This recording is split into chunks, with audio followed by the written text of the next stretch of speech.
born and how you came to work at Sparrows Yeah. Point.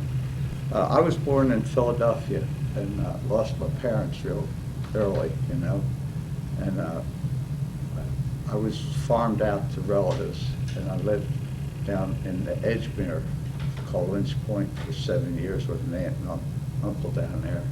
Then I went back to Philadelphia again. We had a falling out, and they sent me back with the rest of my relatives. How old were you then? I was 14 then. I stayed in Philly till I was 17, and had to quit school, 10.5 grades, quit school, and went to work for the Western Union as a telegraph messenger. So I did that for a year. And then after that, it's bitter cold in the winter out there on a bike, you know, and I decided to go back down to Sparrows Point again and see if I could get a job. I didn't get one right away. I had to work in a restaurant for a couple of weeks in a box factory.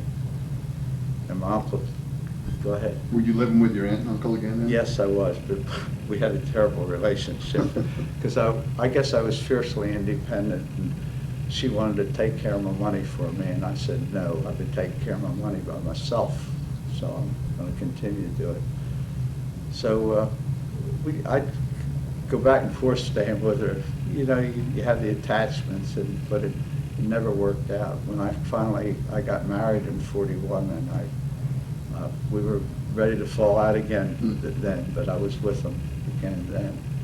So my uncle got a letter written for me by the guy that was head of the VFW in Edgemere down there. And he wrote one of those letters, tearjerker letters, you know. He says, please give this young man, an orphan, a job, you know. So it worked, you know, but I got hired. I was 17. I told him I was 19. When was that? That was 1936, September the 10th. They got the stubs in there to prove it. Yes. That's great. Yes. And so I got hired in down there, but had a really bumpy career with Bethlehem Steel because I was the kind of kid that would speak up a lot, you know, and I had something blamed on me one night that I had no part of what happened, but the foreman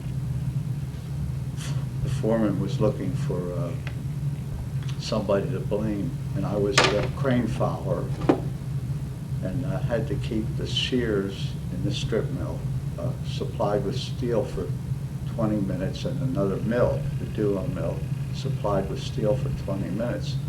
Well, it took an hour and 10 minutes to pull the work rolls on the mill. Everything went down, and he blamed it on me. And I tried to reason with him, but I couldn't reason with him. And before it was over with, I even tried to provoke him into a fight, but he didn't buy that. He was too smart for that. He was a guy about 40 years old, which to a kid 17 is an old guy, you know what I mean? So anyway, this helped to make a union guy out of me. I could see the injustices in the place. Of course, I couldn't join a union then. There wasn't any, you know. But anyway, they sent me to see the assistant superintendent. He was the guy that run the mill.